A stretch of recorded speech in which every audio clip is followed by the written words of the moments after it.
Buen día, nos encontramos aquí en la editorial del PRI, Identidad PRI. Este día vamos a entrevistar al amigo de todos, Poncho Rentería. Es nuestro joven académico de ICADEP, uno de los grandes cerebros de nuestro partido. El Poncho trae un tema muy interesante que es el nacionalismo. No sé por qué le gustaría este tema, en lo particular es un tema que México no debería de tocar. Pero, Poncho, ¿qué es para ti ser un nacionalista? Bueno, amigo Adrián, mejor conocido como el Chacal aquí en el partido, gracias por la invitación y por los adjetivos los cuales te refieres hacia mi persona. Muchísimas gracias. Pues mira, a mí se me hace un tema interesante el nacionalismo porque es un tema que da de una manera controversial y es un tema de debate. ¿Por qué es un tema de debate? Porque hay dos posturas en torno a las cuestiones del nacionalismo. Hay quienes están a favor del nacionalismo y hay quienes están en contra del concepto de nacionalismo. Pero no solo en contra del concepto en sí, sino de lo que encierra el concepto de nación o de nacionalismo. Eh, en lo personal, bueno, en las clases que imparto con los alumnos, tanto de relaciones internacionales como de ciencia política, hemos tratado este tema porque, bueno, primeramente hay que definir qué es el nacionalismo. Y el nacionalismo son todas aquellas rasgos culturales o identitarios que le permiten al Estado unificar los criterios de su población bajo ciertos símbolos, símbolos creados por el mismo Estado. Entonces, el concepto de nación es decir, por ejemplo, bueno, el Estado mexicano, el Estado colombiano, el Estado peruano, y tú siendo ciudadano de esos estados, respetando sus leyes, respetando la ley, tú ya eres parte de este Estado-nación. Sin embargo, hay otros rasgos que van más allá de la ley, que es, por ejemplo, la cultura, el lenguaje, las tradiciones, los días festivos, la historia incluso, que hacen que la gente se unifique. Sin embargo, la otra vez estaba leyendo un autor que se me hace muy interesante, Walter Rizzo, y Walter Rizzo me cita a otro autor que dice que toda ideología une, une a quien pertenece a ella, pero desune y desvincula a quien no pertenece a ella. O sea, la ideología el concepto de nación no es la excepción, unifica a quien es de ese país. Es como la religión. Tú eres católico, tú eres protestante, pero al ser católico o al ser protestante o al ser musulmán o al ser judío, pues ya no eres de lo demás, o sea, te desvinculas de ese concepto más universal que es el concepto de humanidad. Entonces, yo quise tocar este tema porque México es un país que le sigue apostando precisamente al nacionalismo.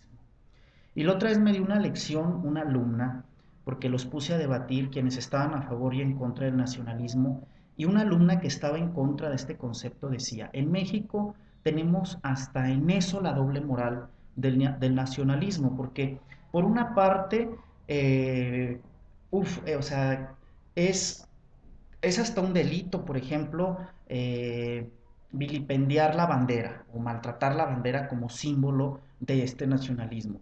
Por una parte somos de doble moral y decimos que respetamos los símbolos y que somos muy mexicanos, pero por el otro somos un país que discrimina, somos un país que para empezar reniega de su origen porque reniega de esa parte indígena pero también reniega de esa parte española. O sea, entonces el concepto de nación en México está muy tergiversado, no nos ha llevado a nada más que a que existan o que nos desvinculemos con patrioterismos baratos de otras latitudes. No sé tú qué pienses. Sí, tiene que ver mucho este aspecto con lo que trae nuestra historia como cultura. ¿Qué historia vamos a tener si odiamos a los españoles que vinieron a conquistar el territorio, pero al mismo tiempo despreciamos a los pueblos originarios? No somos la formación concreta de esas dos culturas. Fuera de esto, tú mencionabas que los países-estado son los que crean los nacionalismos, sus gobiernos los fomentan dentro de la población. Puede haber nacionalismos locales que hagan que te sientas identificado con ciertas estructuras, por decir, aquí Durango, algo que tengamos con lo que nos relacionemos todos. Sí, mira, lo que es el concepto de nación es un concepto sociocultural, como el concepto de humanidad. Son conceptos creados por el mismo hombre y son conceptos que evolucionan en un proceso sociohistórico. Eh, el hombre está en una disyuntiva, y ahorita estoy haciendo algunos estudios de eso. El hombre quiere ser libre y emanciparse, pero al mismo tiempo el hombre quiere pertenecer y sentirse protegido. Es como el adolescente que quiere hacer en su casa una borrachera, pero le dice a la mamá, ¿sabes qué no vas a hacer? Y si la haces te vas de la casa, y el adolescente dice, no, pues mejor no la hago porque quiero sentir la protección de que todavía soy estudiante. Y así estamos en esa disyuntiva. O sea, queremos ser libres y emanciparnos, pero al mismo tiempo el concepto de nación, como las religiones y toda ideología, nos hacen pertenecer a algo. Está como el católico que dice ser católico, pero verdaderamente yo me pregunto si lleva bien su dogma, su religión, sus mandamientos. Pues obvio, la mayoría no lo hace. Porque quiere pertenecer a la comunidad, pero al mismo tiempo quiere hacer lo que le da su gana. Y respondiendo ahí a tu pregunta, sí hay símbolos. En Durango pasa algo. Y voy a decir la verdad porque dentro de un Estado-nación, amigo, existen también multinacionalismos. México es un Estado con muchas características multinacionales por su riqueza cultural. Estados Unidos, por ejemplo, también es, o sea, Estados Unidos ya no es hegemónicamente el inglés. O sea, ahorita ya cuántos latinos hay que hablan español, orientales, etcétera. En Estados Unidos lo que impera es el respeto a la ley, porque es un imperio, así funcionaba con Roma también. O sea, a Roma no le interesaba en qué creyera su gente. A Roma lo que le interesaba era que el ciudadano que fuera romano respetara la ley. Tan es así que Cristo nació en tiempos, era en una colonia romana, y a los judíos pues no se les prohibían sus creencias. A contrario de cuando llegaron los españoles, ellos sí quisieron hacer una conquista material y aparte imponer creencias de tipo espiritual. Eso es muy arriesgado.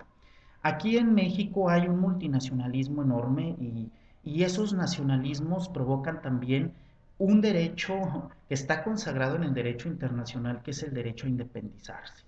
En Durango estamos teniendo algo muy especial y muy sui generis, que es el caso de la laguna. La laguna es yo he platicado con algunos conocidos, amigos de allá, y me dicen que se sienten más laguneros, no sé bajo qué símbolos, que duranguenses. Incluso se ha llegado hasta hablar, a lo mejor hasta con falta de fundamentos, de una emancipación, de la creación del Estado 33, ya ves que se Sí. hablaba de lo que era Gómez, Lerdo y Torreón.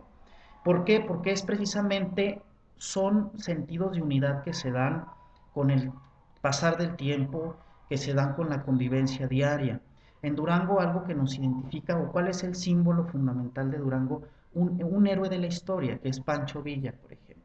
En la comida es que en esos símbolos también se representa el caldillo durangueño, el escudo de armas, el corrido de Durango. Ahorita ya quieren usar como símbolos el gobierno actual del señor gobernador Jorge Caldera, esos símbolos de unidad como el puente Baluarte, El ferrocarril. el ferrocarril, el puente Baluarte, pues ya lo vemos en muchos logos, en muchos símbolos de gobierno, y también se va a empezar a utilizar lo que es, otra vez se le va a dar la proyección a Durango en el área del cine, Durango como tierra del cine. Entonces, ¿qué mejor símbolo de identidad que el símbolo que utilizaron para el 450? O sea, está cargado de imágenes identitarias de Durango, o sea, el ferrocarril, creo que por ahí no sé si es Dolores del Río, una mujer que trae ahí una Sí. falda, los puentes, el puente Baluarte, etcétera. O sea, todos esos símbolos los utilizan el poder para unificar a la sociedad. Sin embargo, eh, el símbolo per se no tiene valor.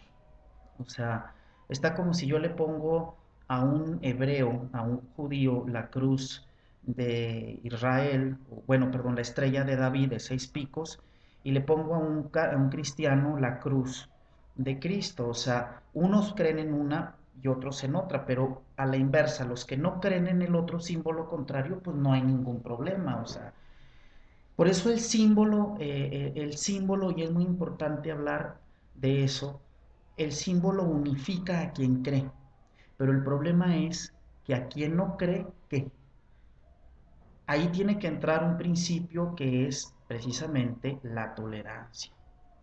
Yo algo que le veo bien a Estados Unidos, hasta cierto punto, como imperio que es que no trata de conquistar espiritualmente a la gente. Lo hace a lo mejor de manera subliminal con símbolos como Hollywood. Utilizan mucho a Hollywood. Siempre ganan los gringos, tienen a su Capitán América y todo eso.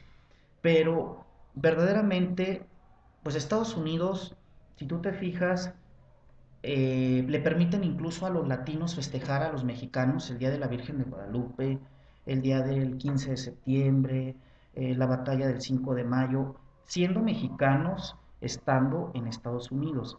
Pero al gobierno gringo lo único que le importa es que se respete la ley. Y aquí en México es a la inversa. O sea, es más pecado y es más delito casi casi transgredir, transgreder una transgresión, vaya, a la Virgen de Guadalupe, a la bandera, al himno, que la Constitución.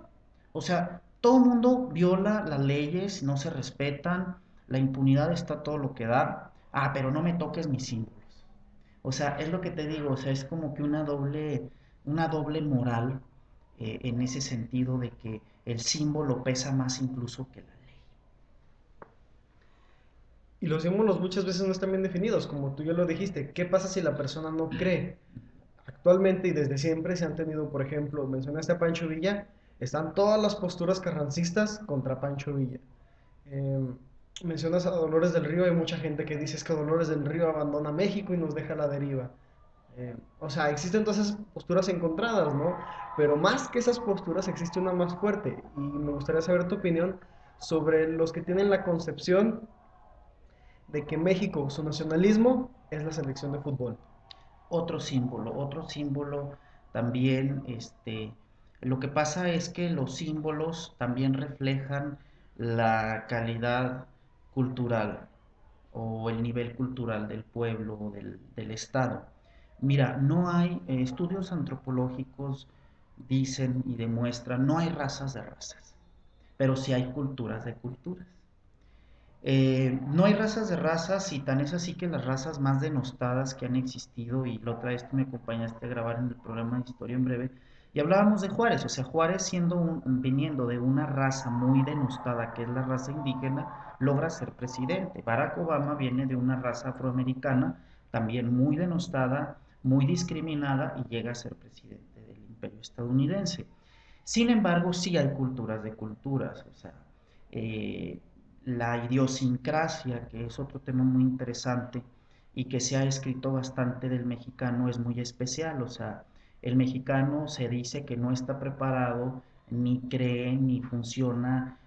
Hablamos aquí de una pseudodemocracia, por ejemplo. Entonces, tú ves un partido de fútbol y la gente se paraliza, como ayer el México, el América Chivas, o sea, lo que se comenta en redes sociales y su pan es el fútbol. Y aquí entra otra cosa muy interesante, amigo, que es cómo los valores se tergiversan con el paso del tiempo. Y esto también una vez me lo enseñó una alumna, Margrecia, que precisamente tú las de conocer, y decía, en una clase que veíamos economía. Antes, o sea, según las necesidades en la torre de Maslow, por ejemplo, primero está las fisiológicas, que es alimentarse. Pero curiosamente, un tiempo que a mí me tocó andar litigando y cuando íbamos a embargar, la gente ya no le importa tener que comer, le importa tener medios con que entretenerse.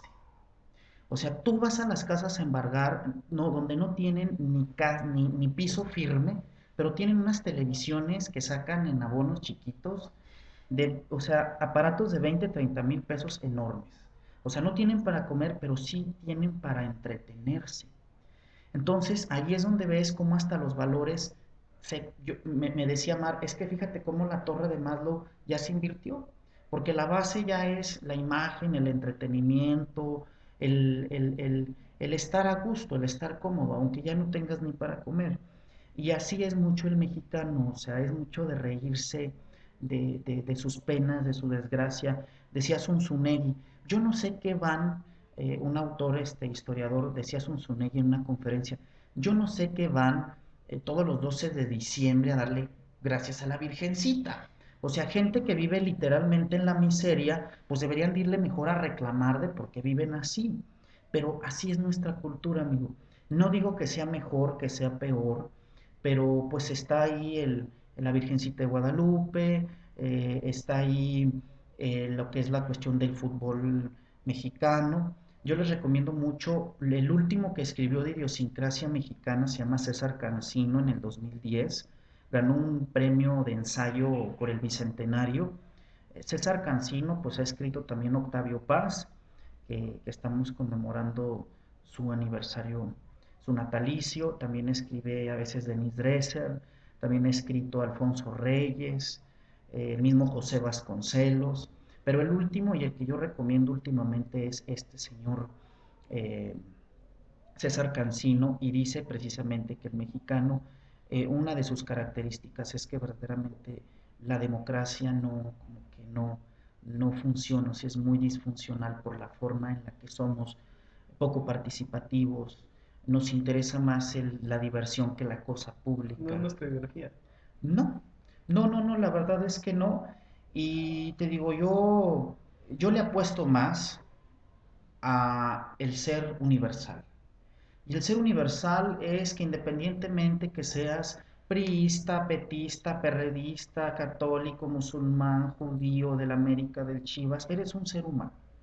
Y como ser humano, yo les estábamos analizando, por ejemplo, otra vez el caso de un diplomático, de este Gilberto Bosques, que en plena Segunda Guerra Mundial salvó a muchos personas de otros países estando como cónsul en Francia, a gente de Alemania, de Polonia, de mucha gente, y a él no le importaba, o sea, él como diplomático, imagínate un católico recalcitrante, fanático, ¿cuándo va a ayudar a un judío a venir, estando en la diplomacia, a venirse a estar en paz en México?